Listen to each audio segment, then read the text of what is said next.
Hey y'all, hey. I hope y'all are having a good week so far.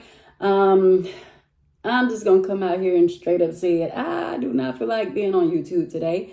Again, it's only in my obedience to Christ and then just me trying to persevere and get out of this bad habit of when I don't feel like doing something based on how I'm feeling or my emotions, then I just don't do it. And then I end up paying for it later because one day of me not doing something can lead to like a week's worth of me not doing anything. And then I start getting into this little stupor and then having to get myself out of it with the grace of the Lord and the help of the Lord. So I'm trying to break that bad habit and still push through even when I don't feel like it. Because I am having a little, I've been down in the slumps for like a few days, for about 3 days or whatever. And I've been trying to figure out why.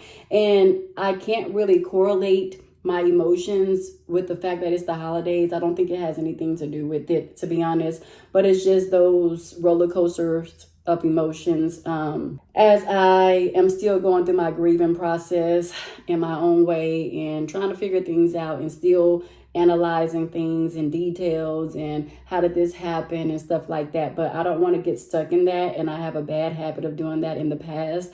So yeah, again, I'm just trying to break that habit of when I get like that, I don't want to do anything and I just completely shut down.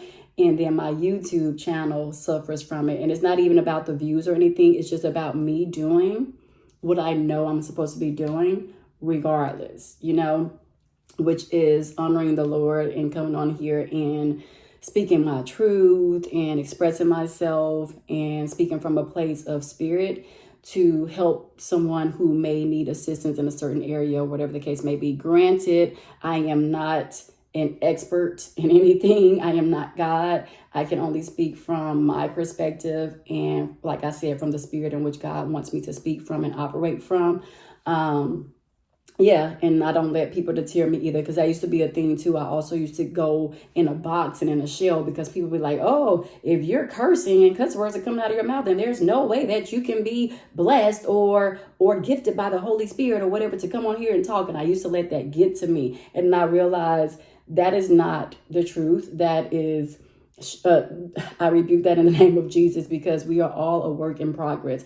And I hate when fake Christians come on here and this is why people turn away from the church, because you have people that make it seem like they're so perfect. And if you're not perfect like them or meet their needs and their expectations, though they are also human beings just like you, you don't meet their expectations almost as if they are God, like they have the audacity and the authority to cast you into heaven or hell. Like, people like that absolutely blow me. Like, kiss my behind is what you can do, because that's absolutely false. And that's the work of the enemy, to sit up there and tell people you can't come on here and you're not operating from this space if you're cursing. Like, that's complete blasphemy.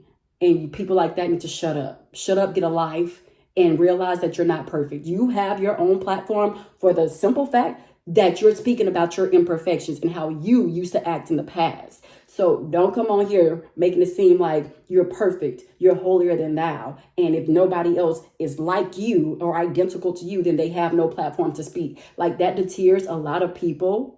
And it drives a lot of people away from pursuing what God, the only one true and living God, Jesus Christ, has called them to come on the internet to pursue and to get his word out. We are all a work in progress. And for the fact that you people on here, on YouTube, making it seem like, oh, you can't do this, that's the work of the enemy. That's nothing about God that's up in that, to deter people away from doing what God actually called them to do because of your ignorance, because of your opinions of how somebody should behave or act. I was watching, this is not what I came on here to talk about, but while I'm on the subject, before I get into my actual message, I was watching earlier where it had this interview, this sit down, where it was like, it was a side of women on this side of the chairs, and then the host in the middle, and then another side of the women. And it was about what?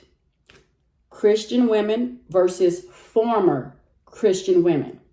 And I agree with both sides, but I also see how the former Christians turned away from the church because of people who have platforms, or people, pastors, ministers, who sit behind a pulpit as if they're perfect. Meanwhile, they're doing everything up under the sun that does not reflect Jesus Christ. Lord knows what those things could be. right? Like the former Christian women said, you have pastors behind the pulpit who are molesting young men, young boys within the church, tampering with young women, ladies, little girls within the church, but you're holier than thou. So I can understand both sides, because you really can run people away from God. That's why I always go back to Lecrae's song with that lyric, a church full of members, but empty in conversion. On the church has been clapping their weak sermons, leaving the weak hurt. No one's changed by Sunday service. We need discernment, check what you be affirming, because the church can be full of members but empty in conversion. Like, who are you converting? Because you're not. You're driving people away from the church with your holier than thou mindset, mentality, telling people, oh, God didn't put you here because of your mouth. How dare you? You must have talked to God directly. How dare you?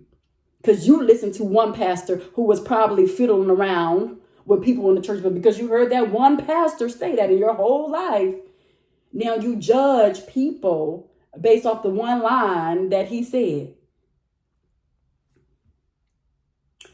But anywho, what I really came on here to say is this. I just have to get that out of my system, because I'm so sick and tired of people saying that bull crap. It drives me nuts. Like, you're insane. Get a life. Grow up. Get some help. Seek some help. Because those who think that they are holier than thou are the main ones with deep issues. But you sit up here on the platform and try to tell other people what God did not put them here for, because of this and because of that, because of that, because of this, A, B, C, D, E, F, G. Meanwhile, how do you have a platform if that's the case? How do you even have the audacity to get up here and become a millionaire with all the wrong that you've done in your life? Let me guess. Self-made? No, it's by the grace of God that he showed upon you that you were able to get on here and talk about your past, talk about how you were an imperfect human being, in order to teach people and to help people learn from your mistakes. It's the audacity of any human motherfucking being walking this earth to come on here and tell somebody what they are qualified and not qualified for based on your own opinion, based on what you heard a pastor say once upon a time. Cinderella. The freak do you mean? And that's what make me want to curse. People like that. Anyways, back to our regular scheduled program. Like I was saying, you guys, ladies and gents, I came on here to really talk about, ironically, communication within a relationship. Healthy communication within a relationship. And like I said, y'all, I don't even want to be on here talking right now. But again, I'm just doing what I should be doing. I'm on here nonetheless.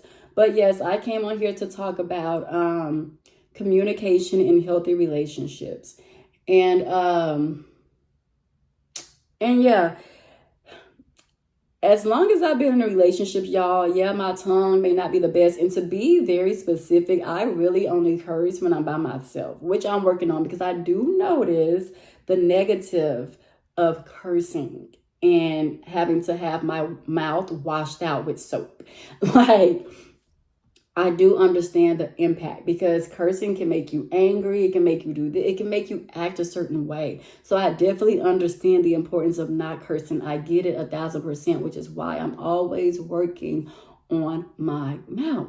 I get it. It's nothing cute about it at all. It was this gentleman that I used to watch on YouTube, and I had to stop watching him because his mouth was so it wasn't attractive at all. And I'm like, oh my goodness, if this is not attractive for a guy, I definitely can see how it's not attractive or appealing when it's a woman cursing like crazy, like they have no home training in this world. So I definitely get it. And that's why I say I'm always working and striving to be better, to behave better, to act better, not for myself, but more importantly for the Lord and for those around me.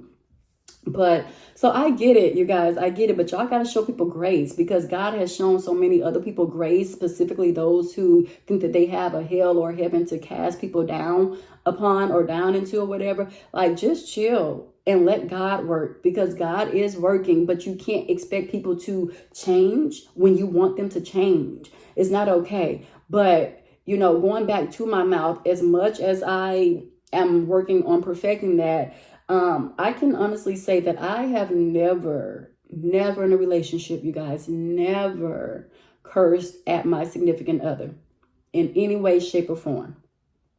Never. If I really think hard about it, it may have been one guy, and that happened one time and never again, because I just felt like that was so disrespectful. I just felt like, me being me, to be honest, that was so distasteful. And it didn't sit right with me. That's something that I always said I would never bring into a relationship, just from my own upbringing. I just always formed my own mind of how I would behave in a relationship, whether that's a friendship or an intimate relationship. But right now I'm talking about an intimate relationship with my significant other, a male, right? A man. And I have never cursed at any of them. I don't care how mad I got, how upset I was. I never cursed at them. I've always desired a healthy relationship, healthy communication. That is something I'm very, very extraordinarily big on, is healthy communication. I don't know how couples sit up here and curse each other out like a dog. I was watching a YouTube video yesterday, and I was about to hit like on it, and then I had to change my mind, because it was a married couple, and the wife was saying like their non-negotiables in their marriage, like how they are able to respect each other. But I'm like, you just made the biggest contradiction. And even if you did, that's why I say you have to be very clear and very specific in your message, because I don't do well, me personally, I don't know about other people, but I don't do well with people who contradict themselves. Like, you just sit up here and say, like, your entire video, let's start there. Your entire video is about how you respect one another and your non-negotiables when it comes to being respectful to your partner. But then whether you meant it a certain way or not, the audience, like myself, you got to be clear and plain, okay, about what you're speaking on. Because she could have been joking and she could have been exaggerating like one of their disputes or whatever. But she said, her exact words were like, I could have just cursed him out like a dog, but when I go out there in public, nobody would ever realize that, or nobody would ever know that, because I'm going to show him respect. And to me, that's kind of fake. I feel like personally, how you treat your significant other in the house is how you should treat them outside. How you treat them outside the house is how you should treat them inside. It doesn't matter what kind of dispute you're having. I don't believe in raising your voice. I don't believe in cursing each other out like a dog, calling each other out their names, treating each other a certain kind of way. Like, I am just the biggest unbeliever when it comes to those type of actions and behaviors. Like, I do not, those are my non-negotiables. Like, don't raise your voice at me, because I'm not going to raise my voice at you. Don't curse at me, because I'm not going to curse at you. We're not having an argument. I don't like to argue. Now, I can if I have to, don't get it twisted, but I'd rather us have a discussion. Like, okay, we can agree to disagree, but let's be clear about what we're agreeing to disagree with, or, okay, baby, I see where you was coming from with this. Like, maybe take some time, separate from each other for a few minutes, get your thoughts together, go outside. Like me, I would go outside with my dog, because I have the doggy now, and just get some fresh air or something, and then come back. And if I'm still processing it, even after that walk or whatever, then, just don't say nothing to me right now. And don't try to force me to say anything to you right now in this moment, because I'm still heated. And me personally, like I said, I can't speak for everyone, but I'm just speaking for me and my do's and don'ts in relationships. But me, it's not a good idea to try to push me and poke the bear until you get a response out of me when you want a response, not necessarily when it's a good time, where we both fully calm down, and then we can come back together and communicate. Don't push me to try to give you a response, because I'm still going to give you a response out of a heated mindset. So just leave me alone. Leave me alone until it's time, and you will know when it's time. To be honest, I would probably approach you first which would be the safety zone and knowing that, okay, it's all is well. But yeah, like I like to process things before we just like really drive it in and start saying things that we regret and can't take back and the damage is already done. So I'm very keen on just good, healthy communication. We want healthy things. Like, y'all don't get tired of the chaos, the confusion, the toxicity. Y'all don't get tired of that. Y'all don't get tired of literally physically getting into altercations with your significant other, putting hands on each other, which has led to people's demise and their lives being taken away from them because it's toxic. And it needs to stop, especially within the Black community. It's nothing cute about being toxic with one another. Who planted that seed that physically abusing one another, emotionally abusing one another, mentally abusing one another, verbally abusing one another, spiritually tearing one another down? Who planted that seed that was okay, that is life? That is kudos, thumbs up. That's the way to go in a relationship. That's the way to live in a relationship. It's not, you guys. It's not. It's not at all. And we need to fix that. If you're still living, there's still room for correction within your errors. So let's just try to change for the better. Even if you have to remove yourself from that relationship altogether, then do that. Do that. Do what's healthy for you, because somebody got to stop the madness. Somebody in the family got to break generational curses. Somebody in the family got to stop the stupidity. Somebody in the family has to want better and do better. Right? So I'm just like, yeah, that's a no-go for me. Like, I'm all about healthiness, and I've known this since I was a little girl, but it really dawned on me when I was in college and I started watching. I'm a movie fanatic, so I started watching all of these movies where it was a healthy love and a healthy like communication. I'm like, oh, this is what I want for my life. And I know y'all like, oh, that's y'all problem. Y'all living in fairy tale. It's not that I want a fairy tale. I don't even crave a fairy tale because I know that that's impossible. But I do crave healthiness within a relationship. That's possible. That's attainable. That can happen. And for people to think that is so far-fetched to attain that and obtain those things is crazy to me.